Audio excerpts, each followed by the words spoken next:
நம்மளோட குடும்பத்தில் இருக்கிற, நம்மளோட வீட்டில் இருக்கிற நம்ம பாட்டியை, நம்ம அம்மாவை, நம்ம அக்காவை, நம்ம தங்கச்சியை பற்றின ஒரு தீர்மானம். அதை பற்றி பேசுகிறதுக்கு, அவங்களுக்காக பேசுகிறதுக்கு நம்ம மனசில் இருந்து, நம்ம இதயத்தில் இருந்து பேசுகிறேன். இதுக்கு முன்னாடி இந்த விஜய்க்கு கிடைச்ச இடத்துக்கும், இதுக்கு முன்னாடி இந்த விஜய்க்கு கிடைச்ச இடத்துக்கும், இன்னைக்கு இந்த விஜய்க்கு கிடைச்சிருக்கிற இடத்துக்கும் மிகப்பெரிய காரணமாக இருக்கிறதுல என்னோட பாட்டி, அம்மா, அக்கா, தங்கச்சிங்க தான் மிகப்பெரிய காரணம்ங்கிறத என்னால் மறுக்கவே முடியாது. அந்த நன்றி விசுவாசத்தோட, அப்படி ஒரு உணர்வோடு தான் இப்போ இங்கே நின்று பேசுகிறேன்.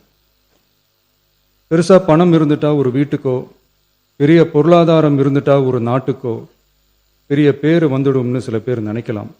ஆனால் உண்மையாகவே ஒரு வீட்டுக்கோ ஒரு நாட்டுக்கோ எப்போ பெரிய பேர் கிடைக்கும் தெரியுமா?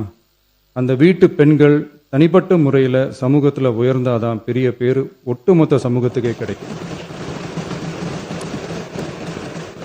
நம்ம தமிழ்நாட்டு மண்ணில் சங்க காலத்தில் இருந்த அன்னைக்கும் சரி இன்னைக்கும் சரி மிகப்பெரிய அடையாளமாக இருக்கிற பெண் ஆளுமைகள் நிறைய பேர் இருக்காங்க. ஔவையார், காக்கை, பாடினியார்னு சங்க காலத்து ஆளுமைகள், கண்ணகி, மணிமேகலை, குண்டலகேசி, இவங்கெல்லாம் இலக்கியத்தில் நிலைச்சு நிற்கிறவங்க. ஆண்டாள், காரைக்கால் அம்மையார், இவங்கெல்லாம் ஆன்மீகத்திலையும் இலக்கியத்திலையும் உயர்ந்த இடத்துல இருக்கிறவங்க. ராணி வேலு நாச்சியார், குயிலி, அம்புஜம் அம்மாள், ருக்மணி லட்சுமிபதி அம்மாள், டாக்டர் முத்துலட்சுமி ரெட்டி அஞ்சலை அம்மாள், மக்கள் சேவகர் அஞ்சலை அம்மாள்னு நம்ம நாட்டோட விடுதலை போராட்டத்தில் கலந்துக்கிட்டவங்க. நம்ம தமிழ்நாட்டு பெண் ஆளுமைகள் நிறைய பேர் இருக்காங்க. சுதந்திர போராட்டத்தில் இருந்து சமூக நீதி போராட்டம் வரைக்கும் கலந்துக்கிட்டவங்க தான் நம்ம தமிழ்நாட்டு பெண்கள். அது மட்டுமா, கல்வி, அறிவியல், அரசியல், நீதி, நிர்வாகம், தொழில்நுட்பம்னு எல்லா டிபார்ட்மெண்ட்லேயும் இன்னைக்கு நம்ம தமிழ்நாட்டு பெண்களோட பங்களிப்பு பெருசாக இருக்குன்றத யாரும் மறுக்கவே முடியாது. அப்படிப்பட்ட நம்ம வீட்டு பெண்களுக்கு அரசியல்லையும் முன்னேற வழிவகை செய்யணும். அதுக்கு உரிய இடஒதுக்கீடு வழங்கணும். பெண்களுக்கு இடஒதுக்கீடு தர்றது ஏதோ சலுகைன்னு நினைச்சிடக்கூடாது. சமூக நீதி சார்ந்தது, அரசியல் அமைப்பு சார்ந்தது. மாண்புமிகு பேரவைத் தலைவர் அவர்களே, நம்ம நாட்டோட மக்கள் தொகையில் ஏறக்குறைய பாதி பேர் பெண்கள் தான். அதனால அனைத்து நிலைகள்லையும் பெண்களுக்கு சம அந்தஸ்து வழங்கப்படணும். அரசியலமைப்பு சட்டமும் அவங்களுக்கு சமத்துவ உரிமையை வழங்கித்தானே இருக்கு. நம்ம தமிழ்நாட்டை எடுத்துக்கிட்டாலும் ஆண்களை விட பெண்கள் தான் அதிகம். ஓட்டு சதவீதத்தில் கூட அவங்க தான் அதிகம். ஆனால் அவங்களுக்கான அரசியல் இடம்னு பார்த்தா 2021 சட்டசபையில் 12 பெண்கள் இருந்தாங்க. இப்போ இந்த 2026 சட்டசபையில் 23 பெண்கள் இருக்கிறாங்க.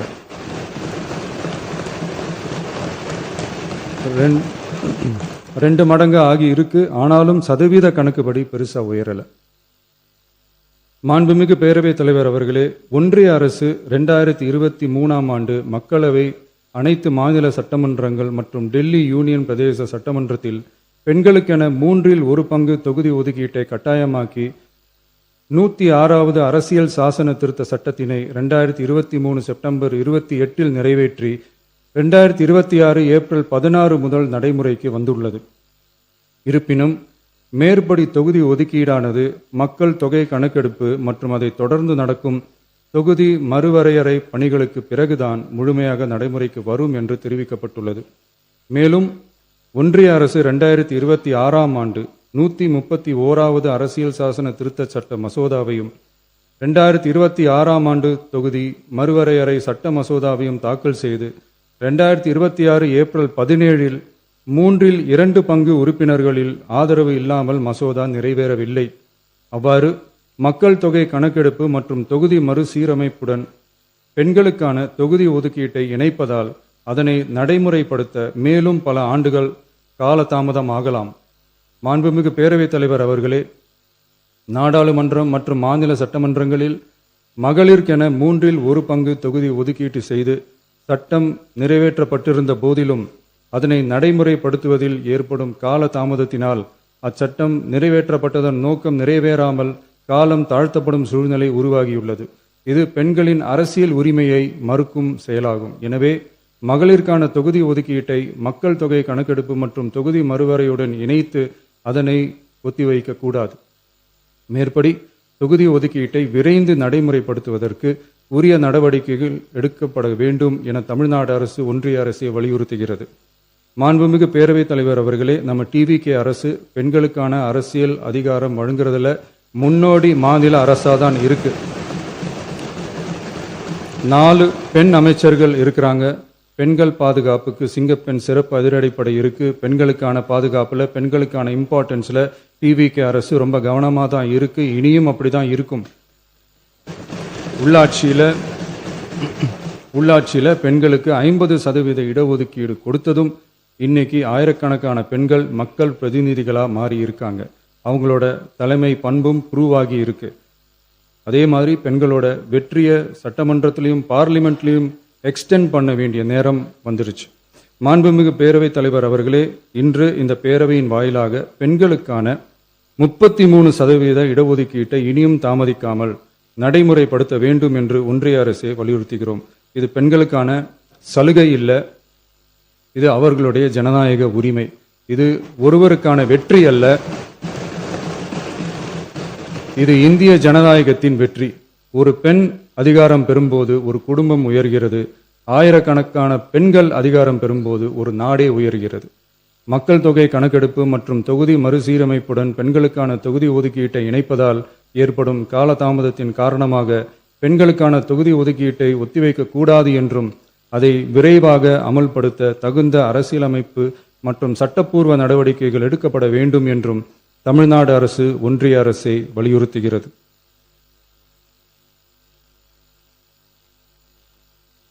மாண்புமிகு பேரவைத் தலைவர் அவர்களே, டீலிமிட்டேஷன் தொடர்பான ஆலோசனை கூட்டம் தமிழ்நாட்டு மக்களவை மற்றும் மாநிலங்களவை உறுப்பினர்களுடன் தமிழ்நாடு அரசால் நமது தலைமையில் 8/8/2026 அன்று கலைவாணர் அரங்கத்தில் நடந்துச்சு. அந்த கூட்டத்தில் தமிழ்நாட்டை சேர்ந்த அனைத்து மக்களவை மற்றும் மாநிலங்களவை உறுப்பினர்களுக்கும் அழைப்பு விடுக்கப்பட்டு இந்திய தேசிய காங்கிரஸ் கட்சியின் 11 உறுப்பினர்களும், விடுதலை சிறுத்தைகள் கட்சியின் 2 உறுப்பினர்களும், இந்திய கம்யூனிஸ்ட் கட்சியின் 2 உறுப்பினர்களும், மார்க்சிஸ்ட் கம்யூனிஸ்ட் கட்சியின் 2 உறுப்பினர்களும், இந்திய யூனியன் முஸ்லீம் லீக் கட்சியின் உறுப்பினரும் மற்றும் மறுமலர்ச்சி திராவிட முன்னேற்ற கழகத்தின் உறுப்பினரும் என 6 கட்சிகளை சேர்ந்த உறுப்பினர்கள் பங்கேற்றாங்க. இந்த கூட்டத்தில் டீலிமிட்டேஷன் தொடர்பாக விரிவாக ஆலோசிக்கப்பட்டுச்சு. அந்த ஆலோசனையில் டீலிமிட்டேஷனால தமிழ்நாடு மற்றும் தென் மாநிலங்களுக்கு ஏற்படக்கூடிய பாதிப்புகள் குறித்தும் அதை சரி செய்யறதுக்கான வழிமுறைகள் குறித்தும் விவாதிக்கப்பட்டு இறுதியில் டீலிமிட்டேஷன் தொடர்பாக சட்டமன்றத்தில் ஒரு தீர்மானம் இயற்றலாம்னு முடிவானுச்சு. மாண்புமிகு பேரவைத் தலைவர் அவர்களே, இந்தியாவில் 1952ஆம் ஆண்டு முதல் பொது தேர்தல் நடத்தப்பட்டது.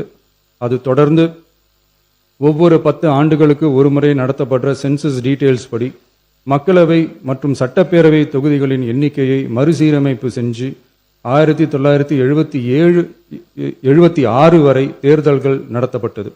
இந்த நிலையில் 1976ஆம் ஆண்டு 42வது அரசியலமைப்பு சட்ட திருத்தப்படி மக்கள் தொகையை சிறப்பாக கட்டுப்படுத்தும் மாநிலங்களுக்கு டீலிமிட்டேஷன் காரணமா மக்களவை உறுப்பினர் எண்ணிக்கையில் எந்தவித பாதிப்பும் ஏற்படக்கூடாது என்பதற்காக அடுத்த 25 வருஷத்துக்கு 1971ஆம் ஆண்டு சென்சஸ் படி பாராளுமன்ற உறுப்பினர்களின் எண்ணிக்கை வைக்கப்படும்னு சட்டம் இயற்றப்பட்டது.